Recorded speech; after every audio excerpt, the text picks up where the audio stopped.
Pues ya estamos enlazados con Danny Vander. Él está promocionando un nuevo material del cual estaremos hablando, pero permítanme darle la bienvenida. ¿Cómo estás, Dani? Bienvenido. Hola, ¿qué tal? Muchas gracias. Estoy muy contento de estar aquí nuevamente saludando. Muchas gracias por el espacio. Más contentos nosotros de poder coincidir una vez más. Hablamos en la promoción de tu sencillo pasado, pero ahora ya conocemos el disco completo y eso me da muchísimo gusto. Tenemos una imagen más grande de lo que es este material llamado melancolismo, pero platícanos tú un poco rápidamente cómo desarrollas este concepto, que es una idea, son dos palabras, un juego ahí interesante, pero bueno, platícanos tú un poco de qué va esta idea, atraviesa el disco en general. Sí, claro, es un disco que empecé a trabajar desde hace quizá un par de años. Hay por ahí una canción que tiene incluso un poquito más de tiempo, que se había resistido a entrar en discos anteriores y se coló en este, que justamente es el sencillo con el que salió el disco al mismo tiempo, que es Canción para Olvidar.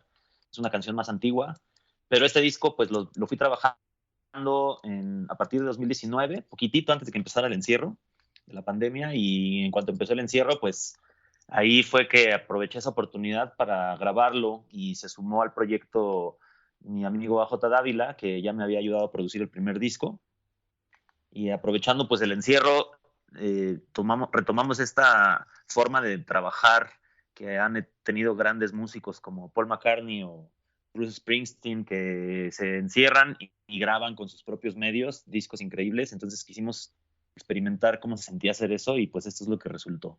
A pesar de que hay una simpleza en este disco, eh, también encontramos varios ritmos y varias ideas que lo cruzan. Platícanos un poco de las ideas musicales que podemos encontrar en él, por favor.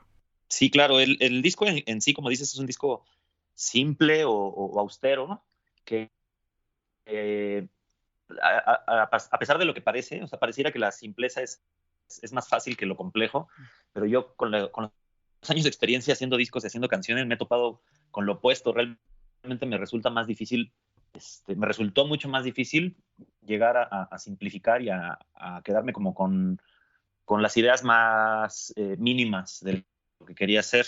Este disco resultó después de la experiencia de mis dos discos pasados como Danny Bander, en los que experimenté con muchos instrumentos. El primero con instrumentos de mariachi y luego el segundo disco que fue un disco más cercano al rock tradicional con batería, bajo y dos guitarras y sintetizadores. Pero me pasaba que tocaba en vivo y a veces no podía ir con todos mis músicos y hacía tocadas yo solo con guitarra, y las canciones de esos dos discos dependían mucho de los arreglos. A veces había pasajes de trompetas o alguna cuestión ahí de sintetizadores con una sola guitarra era difícil como llenar esos espacios.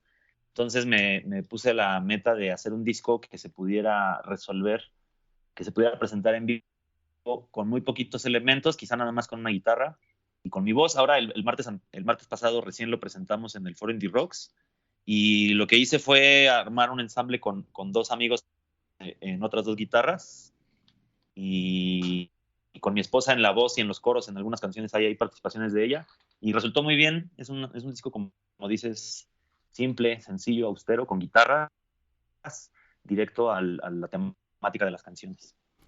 Justo me recordó lo que dice Richard Coleman: si le quitas toda la temporalidad y los instrumentos contemporáneos, guitarra, electrónica y demás, si le quitas todo eso a una canción y funciona con una sola guitarra, es una buena canción, pero llegar justamente a ese momento de la composición o esa madurez de composición, pues no es tan simple. También, por favor, platícanos, entendemos que este disco pues cierra una trilogía. Platícame qué sentimientos son los que están abordando los 9 tracks en sus momentos, por supuesto. Sí, este disco, eso que comentas, me surgió sobre la marcha. La verdad es que no lo tenía planeado. Cuando me senté a componer, no tenía yo el objetivo ni de cerrar un ciclo o una trilogía o de que tuviera una temática específica. Fue sobre la marcha que me di cuenta que esto estaba pasando. Conforme iba escribiendo las canciones, pues cuando estás creando cosas, tu inconsciente o lo que traes adentro, pues inevitablemente se va plasmando sobre las cosas que estás haciendo, ¿no? Y sobre la marcha me di cuenta que este disco estaba cerrando justamente un ciclo que había empezado con los dos discos anteriores, Malacopa y Blackout, que es un ciclo como de duelo, que yo O sea, obviamente ahora se me hace muy tonto pensar que no me había dado cuenta, pero realmente yo estaba con la mente en otras cosas. Y cuando estaba haciendo este disco me di cuenta que era un disco de duelo, como de cerrar el ciclo del proceso que me tomó, como el rompimiento con la Vanderbilt, que era la banda con la que yo tocaba. Y traía yo muchas emociones y muchos sentimientos ahí como atorados que no terminaban de salir. De hecho, en el primer disco hay mucha rabia y hay mucho enojo en las canciones. En el segundo disco todavía se siente un poco eso, aunque trato de meter temáticas sociales o políticas, pero en realidad la esencia de los tres discos creo que es el proceso, así la línea de tiempo, el proceso de cómo fui pues superando ese rompimiento con la banda, que en sí no se terminó. No sé si en algún momento vaya a haber algo nuevo con ellos o qué, pero por el momento pues fue algo que me costó trabajo descubrir y que ahorita ya este disco sirvió para clausurar, digamos, de una forma más concreta. Oye, platícanos de estos dos conceptos del título del disco, la melancolía y el alcoholismo, asumo. ¿Cómo llegas a esta mezcla? Sí, me gusta mucho, soy un clavado luego de los títulos. Siento que hay un superpoder que podría decir que me ha acompañado, es el de lograr como crear conceptos. Y es una mezcla. Incluso creo que hay un tercer concepto que se mezcla. Los dos que dices son correctos, ¿no? Está la melancolía, está el alcoholismo, más ya no tanto en una cuestión literal de la adicción al alcohol, sino utilizar esa terminología refiriéndose al asunto de ser adicto a algo, ¿no? Entonces, en este caso, como ser adicto a la melancolía. Y además también me gusta el hecho de acabarlo con el ismo, porque se pudo haber llamado melancólico, por ejemplo, ¿no? O melancolía o algo así, pero el hecho de terminar con el ismo también a mí me hace referencia a los ismos, que son los movimientos artísticos, o también pues simplemente como que hace referencia a como formas de pensar, ¿no? O ideologías. Entonces un ismo es como una especie de ideología o una situación que le corresponde a un cierto grupo de personas que piensan de una forma determinada. Y me gustó como pensar que el disco también era un disco que hace alusión a una adicción, a la tristeza o a la melancolía, pero que al mismo tiempo es como un movimiento.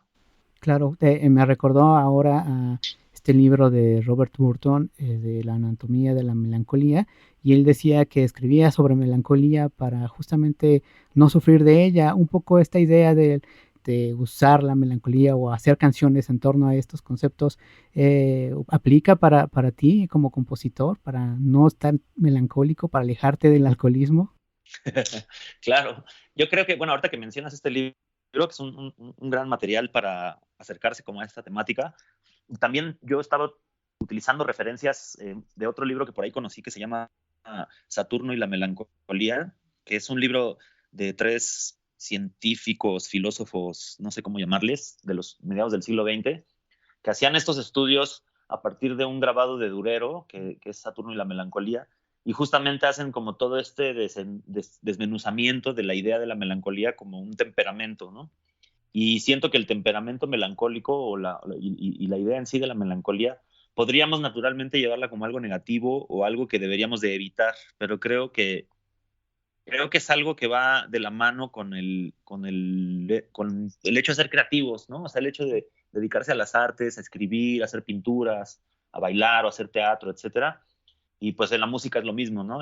Hay una cierta tristeza que nos acompaña, pero no entendiéndola como algo negativo, sino pues es una nostalgia quizá por cosas que a lo mejor no alcanzamos ni siquiera a entender bien, pero que está ahí presente en el acto de crear cosas.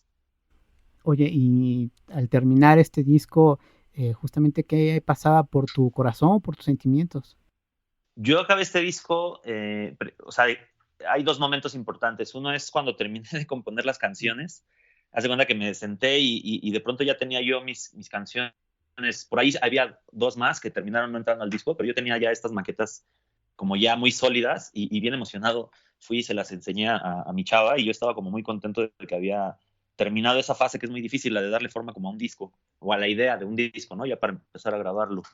Y se las mostré y yo estaba así bien contento y de repente cuando lo estábamos escuchando cada quien traía puestos unos audífonos y volteo y la miro y ella estaba así escurriendo lágrimas de que que el disco le había pegado mucho, yo pienso que pensando que era una especie de declaración de ruptura o algo así. Y pues no, en realidad yo en ese momento no tenía esa claridad de las canciones. Ahí fue donde me di cuenta, porque yo en realidad no tenía este sentimiento de ruptura con ella, sino que para mí fue un disco que habla de la ruptura con la banda o con cosas. En general, digo, cada quien puede escuchar las canciones y relacionarlas con rupturas personales, ¿no? Que no necesariamente son rupturas amorosas. Pueden ser rupturas con situaciones de vida o gente que tiene que abandonar el lugar en donde vive o costumbres que ya no vas a poder hacer por alguna situación porque el contexto ya no lo permite. En sí, pues es el hecho de la ruptura. Y cuando terminé el disco, que ya con la producción junto con mi amigo el Bebisito, J. Dávila, estábamos ahí en Tequisquiapan terminando de grabar, poníamos nuestras mezclas de prueba en el coche y nos íbamos a dar vueltas por la carreterita allá a los alrededores de Tequisquiapan y estábamos muy contentos. No podíamos creer lo bien que sonaba el disco para nosotros y, o sea, como que fue un experimento un poco a ver qué pasa y al final resultó bastante bueno. Y al final también lo empático que puede ser para nosotros, el público que lo escuchamos y lo consumimos, funciona bastante bien esta parte directa del disco y también esta otra parte a la libre expresión, que me parece la música popular lo ha dejado de lado, ¿no? Sí, creo que es muy importante que las cosas no estén tan sesgadas hacia algo en particular, sino que las canciones, y creo que en general las obras de arte deben de tener ese pequeño espacio o ese gran espacio donde el público pueda como apropiarse de la pieza y adjudicársela a un sentimiento personal. Creo que es un gran valor del arte que ese espacio donde la gente interpreta lo que quiera. Yo también como público lo hago con las cosas que yo consumo de arte. Creo que es muy importante porque ahí es donde sucede la comunicación. O sea, yo hablo de una tristeza y para hablar de esa tristeza uso mis propias tristezas, ¿no? Pero cuando lo pongo en la canción, tiene que haber un espacio donde la gente pueda ahí, pues, plasmar sus propias experiencias y que la música le sirva como esa herramienta de catarsis para, pues un poco para liberar esa energía que vamos cargando, ¿no? Totalmente de acuerdo. Oye, pues el disco ya está afuera, ya lo podemos disfrutar, pero ¿qué viene en tu agenda para este cierre del 2021 y el arranque del 2022? Pues ahorita, aprovechando que pareciera que ya estamos llegando al final del encierro pandémico, bueno, empezaron las actividades esta semana con la presentación en el Indie Rocks. Tengo ya cerrado ahorita una fecha en la casa del Rolti, que el Rolti es un músico, un cantautor del norte del país que instaló este espacio.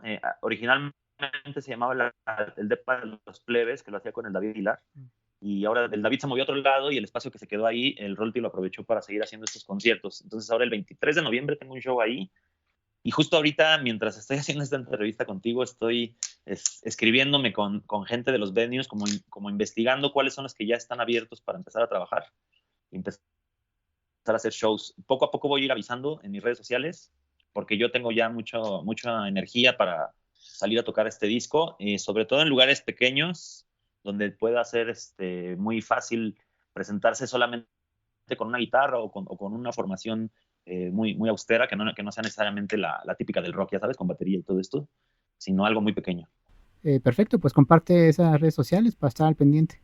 Claro, me pueden buscar en cualquier lado como Danny Bander, así como suena en español. Estoy en todas las redes sociales, incluso TikTok, y la única donde no encontré ya la URL fue en Twitter. Tuve que ponerle Daniel Bander. He estado batallando para que me liberen el dominio de Danny Bander, pero en todos lados me encuentran así, Danny Bander, también las plataformas de streaming, y ahí voy a ir publicando todo lo que viene ya para este cierre de año y para empezar el 2022 también tocando, porque es algo que ya nos hacía mucha falta después de todos estos meses de encierro. Vaya que sí. De verdad, siempre es un placer platicar contigo, Dani. ¿Algo que gustes agregar? Nada, pues te agradezco muchísimo el espacio, la conversación, aprovechar para decirle a la gente pues que pasen a escuchar el disco. Les recomiendo mucho. Yo sé que estamos en una época donde los álbumes es algo que no se acostumbra mucho. Estamos más bien en una época de singles, pero les recomiendo mucho que se den el tiempo. El disco, la verdad es que es bastante cortito porque son canciones rápidas y vale la pena escucharlo a solas, con unos audífonos chidos así tirado, para dejarse ir con esta melancolía y pues que me escriban ahí al qué les pareció. Pues ahí está la invitación y pues como siempre, ya lo sabes, este espacio está a la orden. Muchísimas gracias, Dani. Gracias a ti y pues saludos a todos en R+, y por ahí nos vemos pronto.